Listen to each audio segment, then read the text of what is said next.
नमस्कार श्रोते हो, खरंच तुमचे आभार. आरती जाधव, ताई प्रभुणे, दीपाली ओक, समता जोईल, मोहिनी तायडे, विश्वजित मोरे, खूप सुंदर अभिप्राय लिहिलेत तुम्ही. मनापासून आभार. संपटकन आपलेही आभार. पण ह्या नावाचा उच्चार कदाचित माझा चुकीचा असेल.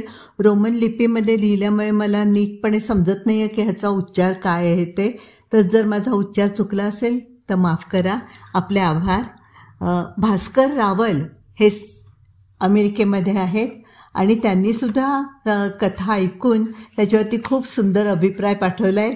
तो त्यांच्या दिवसा म्हणजे मला आपल्या रात्री मिळाला आहे, म्हणजे काल रात्री. तुमचेही आभार. सर्व रसिकांचे अगदी मनापासून आभार. सुरुवात करूया आपण आपल्या कथेला. आजच्या कथेचं शीर्षक आहे प्रॅक्टिकल जोक. लेखक रत्नाकर मतकरी आणि कथासंग्रह आहे ऐक टोले पडतायत. ऐकूया प्रॅक्टिकल जोक. मेडिकल कॉलेज हॉस्टेलच्या दुसऱ्या मजल्यावरची टोकाची 215 नंबरची खोली. रात्रीचे 12 वाजत आलेले. पॅसेजमध्ये काळोख. फक्त खोलीत एक 60 पॉवरचा बल्ब, ट्यूबलाईट विझवलेली. कॉटवर रजनीकांत, शेजारी अर्धा भरलेला ॲशट्रे. भिंतीच्या कोपऱ्याला जोडूनच स्टीलचं चौकोनी हिरवं टेबल. त्याच्या 2 बाजूंना स्टीलच्याच स्वस्तातल्या खुर्च्या. त्यांची तोंड कॉटच्या बाजूला फिरवून त्यावर बसलेले कुडाळकर आणि शेट्टे. दोघांच्या मध्ये टेबलवर एक मातीची पंटी. दोघे हातातल्या सिगरेटची राख त्या पंटीत टाकताहेत. जमिनीवर एक चटई अंथरून पाठीशी 2-4 उशाघून पसरलाय दास. तो सिगरेट ओढत नाही.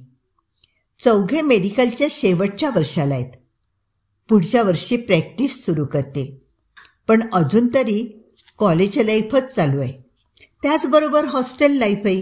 जाता जाता जमेल तेवढा उपभोग घ्यायचा या लाईफचा. मजा करायची.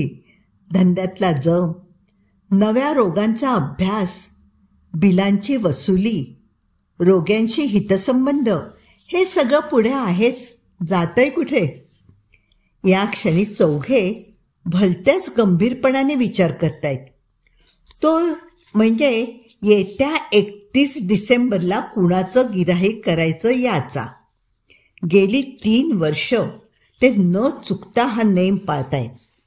आधीचं वर्ष संपून नवं वर्ष सुरू होतानाच्या नेमक्या सांध्यावर बरोबर 12 वाजता मध्यरात्री कुणाला तरी भयंकर घाबरवून सोडायचं आणि त्या प्रसंगाची मजा वाटून घेतच पहाटेपर्यंत दारू ढोसायची. हे चौघेही होऊ घातलेले डॉक्टर्स भलतेच डोकेबाज आणि शिस्तीचे. त्यामुळे दरवर्षी प्रॅक्टिकल जोक बारीक सारीक तपशिलासकट अगदी रेखीवपणे आखला जातो. जोकची गंमत नंतर दिवसचे दिवस हसायला आणि हसवायला पुरते. तसं म्हटलं तर जोकची कल्पना बिलकुल नवीन नाही. असंख्य वेळा वापरलेली, नेहमीचीच, तरीही भलतीच परिणामकारक. मेडिकल कॉलेजला जोडूनच जे हॉस्पिटल आहे त्याच्या शवागारात प्रेतं ठेवलेली असतात. फार नाही तरी 5-10. त्यातल्या एका प्रेताला इतर सर्वच प्रेतांचा प्रतिनिधी मानून त्याच्या डोक्याशी एक मेणबत्ती लावून त्याला नव्या वर्षाच्या शुभेच्छा द्यायच्या. अर्थातच हे काम करण्यासाठी एखादा नवीन बावळटसा विद्यार्थी शोधायचा. त्याच्याशी नाना प्रकारे बोलून त्याला हे आव्हान स्वीकारायला लावायचं आणि आयत्या वेळेस चांडाळ चौकडीपैकी कोणीतरी एकाने त्या प्रेताच्या जागी चादर पांघरून झोपून राहायचं. बकरा विद्यार्थी उशाशी मेणबत्ती ठेवू लागला की चादर फेकून त्याच्यावर चाल करून जायचं. प्रेत जिवंत झालं या कल्पनेने त्या बिचाऱ्याची बोबडी वळते. त्याने धूम ठोकली की मंडळी पोट धर धरून हसत बसायला मोकळी. यंदा 3रं वर्ष आपल्या आयडियाचं. शेट्टे म्हणतो, दणक्यात व्हायला पाहिजे हा. मला बुवा ही आयडियाच पसंत नाही. कुडाळकरची नाराजी. भलतीच रिस्की आहे. पहिल्या वर्षी केसवानीला 4 दिवस ताप भरला. आणि गेल्या वर्षी तर शशी चौधरी हार्ट अटॅक येऊन जागच्या जागी खलास झाला. बिचारा. आपली नावं सांगायला जिवंतच राहिला नाही म्हणून, नाही तर गेलो असतो आपण जन्मठेपेवर. अरे पण रिस्क आहे म्हणून ते गंमत आहे ना या खेळात. रजनीकांत सिगरेटचा धूर सोडत म्हणतो. नाहीतर आपल्यासारख्यांनी काय निनावी पत्र पाठवून एप्रिल फूल करायचा खेळ खेळायचा का? यंदाचा बकरा कोण आहे पण? दास सुस्तपणे विचारतो. 2nd इयरचा सौमित्र. रजनीकांत जाहीर करतो. एकदम साधा माणूस आहे. कोणाचं नाव बिव सांगायच्या भानगडीत नाही पडणार. साधा माणूस? अरे मग तो मॉर्गमध्ये जायला तयार कसा होणार? ते बघायचं आत्ताच. आत्ता? हो तर मी त्याला रात्री 12ची अपॉइंटमेंट दिली आहे इथे. आता येईलच तो. मात्र तुम्ही सगळ्यांनी त्याला चढवलं पाहिजे. काय ऐकलं का कुडाळकर? ऐकलंस? नाही तर आयत्या वेळेला त्याला सांगाल गेल्या वर्षी या खेळात शशी चौधरी वारला म्हणून. चौघेही सौमित्रला पटवण्यासाठी नव्या मुद्द्यांचा विचार करू लागतात. तोवर हॉस्टेलच्या घड्याळात 12 टोले पडतात आणि त्याबरोबर दारावर टकटक होते. Yes, come in. सौमित्राच्या वक्तशीरपणाचं मनोमन कौतुक करत रजनीकांत म्हणतो. त्याबरोबर गोरटेला उंच शिडशिडीत नाजूक रूपाचा सौमित्र आत येतो. सौमित्र चौघांची योजना ऐकून घेतो. मध्यरात्री शवागारात एकट्यानं प्रेताच्या उशाशी मेणबत्ती लावण्याचं शौर्य गाजवलं की त्याचं नाव मेडिकल कॉलेजच्या इतिहासामध्ये अजरामर होणार असतं. त्यालाही आयुष्यात काहीतरी केल्यासारखं वाटणार असतं. अगदी मुला नातवंडांपर्यंत कायम अभिमानाने सांगण्यासारखी गोष्ट त्याच्या हातून घडणार असते. ही अपूर्व धाडसाची, जगात एखाद्यालाच सांगितली जाणारी अशी अलौकिक कामगिरी त्याने यशस्वीपणे पार पाडली की त्या 4 कर्तबगार डॉक्टरांचा स्नेह देखील त्याला जन्मभर लाभणार असतो. सौमित्र 31 डिसेंबरच्या मध्यरात्री हॉस्पिटलच्या शवागारात जाऊन दाराजवळच्या पहिल्याच प्रेताच्या उशाशी मेणबत्ती लावून एकूण प्रेतवर्गाला नूतन वर्षाच्या शुभेच्छा देण्यासाठी यायचं कबूल करतो. चांडा चौकडी त्याच्या पाठीत गुद्दे मारून त्याला शाबासकी देते. आगाऊ अभिनंदनसुद्धा करते. देशाला त्याच्यासारख्या शूरवीरांची गरज आहे हेही त्याला ऐकवते आणि मनातल्या मनात त्याच्या बावळटपणाची शक्य तेवढी टर उडवत तो जगला वाचला म्हणजे मिळवलं अशी प्रार्थनाही करते. पण सौमित्र त्यांना वाटतं तेवढा बावळट नसतो. या चौघा विलक्षण टार्गट कॉलेज दादांच्या कर्तबगारीविषयी त्याने खूप ऐकलेलं असतं. पलीकडच्या वर्षी त्याच प्रॅक्टिकल जोकमध्ये केसवानी तापाने फणफणला आणि गेल्या वर्षी शशी चौधरीही याच कामात कामी आला हे त्याला पुरेपूर ठाऊक असतं आणि म्हणूनच यंदा त्याने हे काम स्वतःवर घेतलेलं असतं. 31 डिसेंबरच्या मध्यरात्री शवागारात काय होणार याची त्याला चांगली कल्पना आहे. आपण प्रेताच्या डोक्याशी मेणबत्ती लावली की प्रेत बनून चादर पांघरून झोपलेला या चौघांपैकी एक जण उठून बसून आपल्याला भेडसावू लागणार हे त्याला माहिती आहे.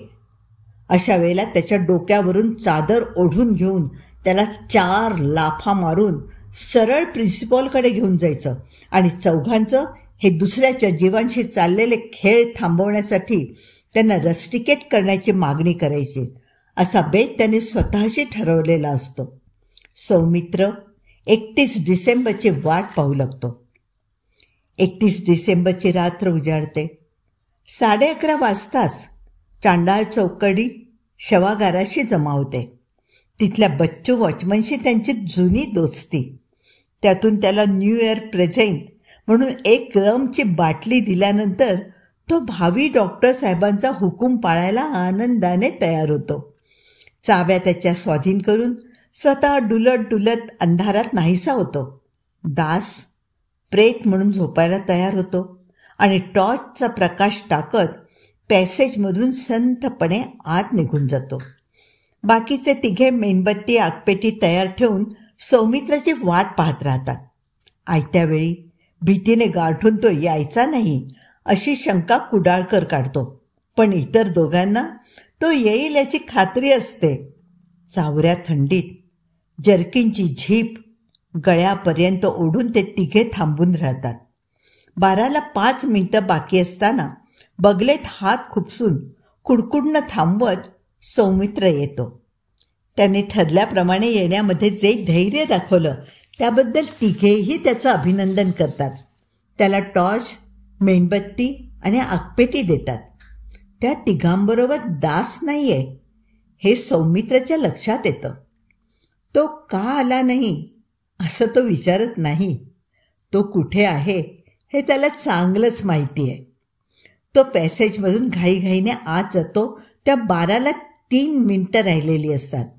कुडाळकर, शेट्टे आणि रजनीकांत यांना 3 महिन्यासारखी वाटणारी ती 3 मिनिटं एकदाची संपतात. समोरच्या चर्चच्या घड्याळात 12चे टोले पडतात आणि चर्चमध्ये कॅरॉल्स सुरू होतात. तिघेही एकमेकांना लगबगीने happy new year, happy new year असं विश करतात.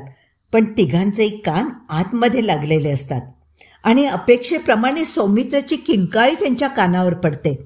तिघेही हर्षभरीत होऊन एकमेकांकडे पाहतात. चमकत्या डोळ्यांनी 4-2 क्षणातच सौमित्र धावत धडपडत शवागाराच्या बाहेर येतो आणि अंधारात दिसेनासा होतो. क्षणभर रजनीकांत, कुडाळकर आणि शेट्टे जागच्या जागीच थांबतात. सौमित्राच्या मागोमाग चित्रविचित्र आवाज काढत आता दास बाहेर येईल अशा अपेक्षेने. तो येत नाही तेव्हा ते त्याचं अभिनंदन करण्यासाठी स्वतःच आत जातात. चादर फेकून देऊन दास आपल्याला सामोरा येईल ही त्या चौघांची अपेक्षा फोल ठरते. ते शवागारभर टॉर्च फिरवून पाहतात. मुडदे, ते फाडायचे आयुध, रक्ताने काळवणलेली जमीन, शिवण्याचं सामान, टेबल, टॉर्च सर्वत्र फिरतो. पण दास नाही, तो कुठेच दिसत नाही. ते दाराजवळच्या पहिल्या टेबलाशी जातात. पाहतात तर चादर पांघरून कोणीतरी प्रेतासारखं झोपलंय. कुणीतरी कशाला, दासच. रजनीकांत चादर बाजूला करून पाहतो. या आळशी माणसाला काही काळ वेळ सरळ झोपी गेलाय, अगदी गाढ. पण एवढ्यात त्याला काहीतरी शंका येते. कुडाळकरही त्याच शंकेने वाकून पाहतो. प्रेताच्या जागी निजलेला दास स्वतःच प्रेत झाला आहे. सौमित्रने किंकाळी फोडली ती दासने घाबरवल्यामुळे नाही, तर दास मृतावस्थेत दिसल्यामुळे. पण दास मेला कसा? दास कसा मेला? आणि तो ज्या जागी झोपलाय ते प्रेत, ते कुठे? ते मी हलवलं. दारात उभी असलेली एक आकृती म्हणते, मीच दासला मारलं. तिघेही जीव घेऊन पळू लागतात. पण शशी चौधरी दार अडवून उभा आहे. पळायची घाई करू नका, तो म्हणतो. मी दरवर्षी फक्त एकालाच मारणार आहे. Happy new year. आता आपली भेट पुढल्या 31 डिसेंबरला. आणि एवढं बोलून तो वातावरणामध्ये मिसळून जातो. कथा इथे संपली आहे. पुन्हा भेटूया नव्या कथेसह.